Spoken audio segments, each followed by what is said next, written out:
Assalamualaikum warahmatullahi wabarakatuh. Halo semuanya, di sini kami akan menyampaikan materi mengenai konsep hadhana, tugas presentasi mata kuliah Fikih Hadlona yang diampu oleh Bapak Muhtaram SPD MPDI.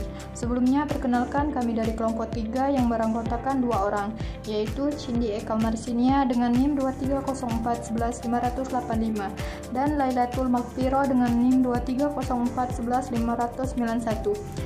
Materi yang pertama akan disampaikan oleh saya sendiri dan materi yang kedua yang akan disampaikan oleh saudari Lailatul Maghfirah.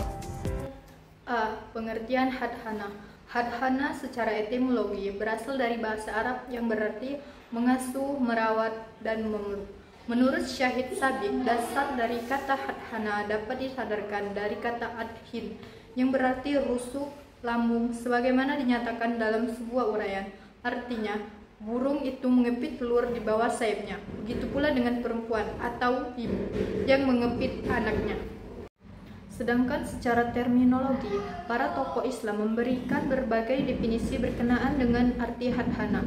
Salah satu pengertian hadhana tersebut diberikan oleh Syahid Sabiq yang mengartikan hadhana itu melakukan pemeliharaan anak-anak yang masih kecil, laki-laki atau perempuan, atau yang sudah besar tetapi belum tamyiz atau yang kurang akalnya, belum dapat membedakan antara yang baik dan buruk, belum mampu dengan bebas mengurus diri sendiri, dan belum tahu mengerjakan sesuatu yang untuk kebaikannya dan memelihara dari sesuatu yang menyakiti dan membahayakannya, mendidik serta mengasuhnya baik fisik ataupun mental atau akalnya agar mampu menempuh tantangan hidup serta memikul tanggung jawab.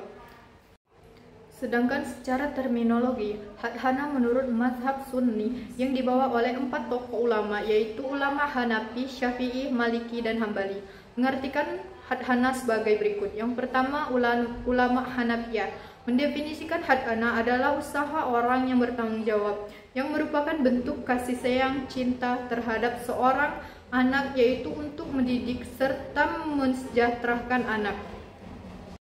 2. Ulama Syafi'iyah mendefinisikan hadhana adalah orang yang tidak mampu mengurus dirinya sendiri, sehingga diperlukan seorang yang dapat membantunya untuk menyelesaikan permasalahan yang dihadapi baginya dan memeliharanya dari apa yang membahayakannya.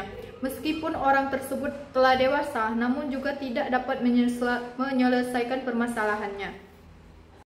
B. Dasar hukum hadhana. 1. Al-Quran, yang mana telah dijelaskan dalam firman Allah Quran Surat Al-Baqarah ayat 233, yang mana artinya para ibu hendaklah menyusukan anak-anaknya selama 2 tahun penuh, yaitu bagi yang ingin menyempurnakan penyusuan, dan kewajiban ayah memberi makan dan pakaian kepada para ibu dan cara ma'ruf. Seorang tidak dibebani melainkan menurut kadar kesanggupannya. Janganlah seorang ibu menderita kesengsaraan karena anaknya dan seorang ayah karena anaknya, dan waris pun atas keduanya. Dan jika tidak kamu ingin anakmu disusukan oleh seorang lain, maka tidak ada dosa atas keduanya.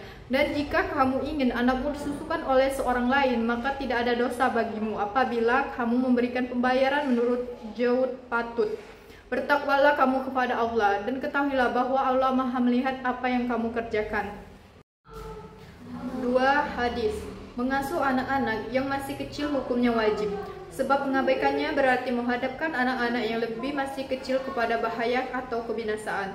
Dalam hal pemeliharaan anak atau hadhana, Nabi memujuk ibulah yang paling berhak memelihara anak.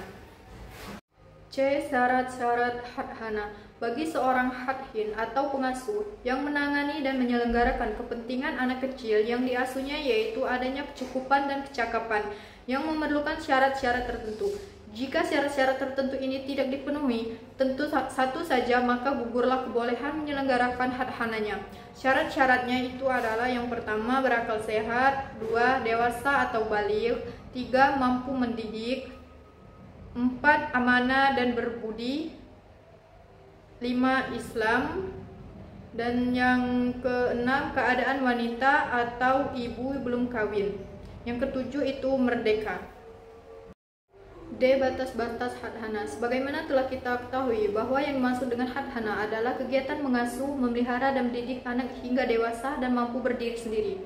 Ketentuan yang jelas mengenai batas berakhirnya masa hadhana tidak ada.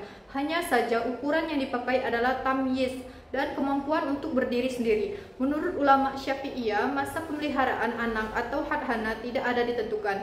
Akan tetapi, anak kecil tetap pada ibunya sampai tamyiz dan mampu memilih salah satu kedua orang tuanya. Maka ketika ia sampai pada usia dapat memilih, ia disuruh memilih antara ibu atau bapaknya. Apabila anak laki-laki yang memilih ibu, maka ia tinggal bersama ibunya di malam hari dan pada ayahnya di siang hari. Menurut ulama Hanafiyah, masa hadhana itu 7 tahun bagi anak laki-laki, 9 tahun bagi anak perempuan. Menurut ulama Malikiyah, masa hadhana itu mulai anak lahir sampai balita, dan bagi menurut perempuan, menurut ulama Hambali, masa hadhana itu 7 tahun bagi anak laki-laki dan perempuan. Dan sesudahnya anak itu disuruh memilih di antara kedua orang tuanya, maka ia bersama orang yang dipilih dari mereka. Dari pendapat beberapa ulama di atas, dapat ditarik suatu kesimpulan bahwa masa hadhana itu mulai sejak lahir dan berakhir apabila anak sudah dewasa dan mampu berdiri sendiri serta mampu mengurusi sendirinya kebutuhan pokoknya. Kesimpulan lain yang dapat penulis petik dari pendapat tersebut adalah bahwa dalam hal terjadinya perceraian, maka hadhana terbagi menjadi 2 bagian, yaitu yang pertama sebelum tamyiz, di mana bagi seorang anak, ibunya yang berhak menangani masalah hadhana selama ibunya belum menikah dengan orang lain. 2. Setelah anak tersebut tamyiz sampai ia dewasa atau mampu berdiri sendiri. Dalam usia tamyiz itulah bagi diri sendiri si anak mempunyai hak bebasan untuk memilih antara ikut ayah atau ibunya. Karena dalam usia tersebut, anak sudah mempunyai kecenderungan untuk membeli siapa yang ia lebih senangi. Saya Lailatul Maghfirah ingin melanjutkan penjelasan dari Saudari Cindy. Dari kedua hadis tersebut di atas dapat diambil kesimpulan bahwa masa hana pemeliharaan anak yang belum mumayyiz menjadi kewajiban bagi ibu selagi belum menikah. Apabila anak tadi sudah mumayyiz, maka diberi kebebasan untuk memilih antara keduanya, ayah atau ibu, siapa baginya yang merasa dapat memelihara, memberi keamanan dan menyayangi baginya. Urutan yang berhak hadhana. Pengasuhan di samping hak dari anak asuh juga merupakan hak dari pengasuhan. Anak asuh berhak mendapatkan pengasuhan dari pengasuhnya karena ia mengeluarkan pemeliharaan, bimbingan, petunjuk, pelajaran, dan sebagainya yang sangat diperlukan untuk menghadapi kehidupan terutama seorang muslim pada masa yang akan datang. Hal tersebut dapat dimaklumi sebab pada diri seorang ibu terdapat sifat-sifat tertentu yang pada umumnya tidak memiliki oleh seorang ayah, atau setidaknya para ibu pada umumnya memiliki kelebihan dari sifat-sifat tertentu dibandingkan dengan yang ada pada diri seorang ayah. Urutan mereka yang berhak mengasuh anak sebagai berikut. 1. Ibu. 2. Nenek dari pihak ibu, dan seterusnya ke atas. 3. Nenek dari pihak ayah. 4. Saudara kandung perempuan anak tersebut. 5. Saudara perempuan seibu. 6. Saudara perempuan seayah. 7. Anak perempuan ibu yang seayah. 8. Saudara perempuan ibu yang seibu. 9. Saudara perempuan yang seayah. 10. Anak perempuan dari saudara laki-laki sekandung, dan seterusnya. Jika anak tersebut tidak mempunyai kerabat perempuan dari kalangan muhrim di atas, atau ada juga tetapi tidak mengasuhnya, maka pengasuhan anak tersebut beralih kepada kerabat laki-laki yang masih muhrimnya atau berhubungan darah nasab dengannya sesuai dengan urutan masing-masing dalam persoalan waris, yaitu pengasuhnya anak beralih kepada 1. Ayah anak tersebut, 2. Kakek dari pihak ayah tersebut, dan seterusnya ke atas. 3. Saudara laki-laki sekandung. 4. Saudara laki-laki seayah. 5. Anak laki-laki dari anak laki-laki sekandung. 6. Anak laki-laki dari anak laki-laki seayah. 7.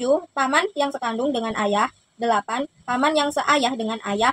9. Paman ayah yang sekandung. 10. Pamannya ayah yang searah dengan ayah.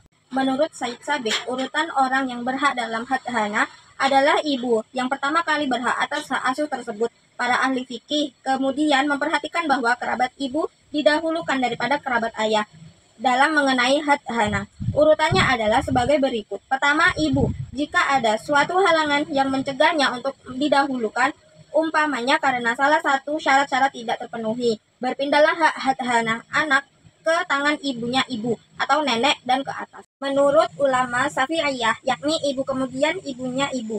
Apabila tidak ada dengan syarat yang ada hubungan waris, kemudian bapak, kemudian ibunya bapak, kemudian ibunya ibu. Apabila tidak ada dengan syarat ada hubungan waris, kemudian kerabat dekat dari arah perempuan, kemudian kerabat dekat dari laki-laki. Menurut ulama Hanafiyah, pindahnya hak hadhana dari ibu kepada ibunya ibu, kemudian ibunya bapak, kemudian saudara perempuan sekandung, kemudian saudara perempuan seibu, kemudian saudara perempuan sebapak, kemudian anak perempuan saudara perempuan sekandung, kemudian anak perempuan saudara perempuan si ibu, demikian itu hingga sampai kepada bibi dari ibu dan bibi dari ayah.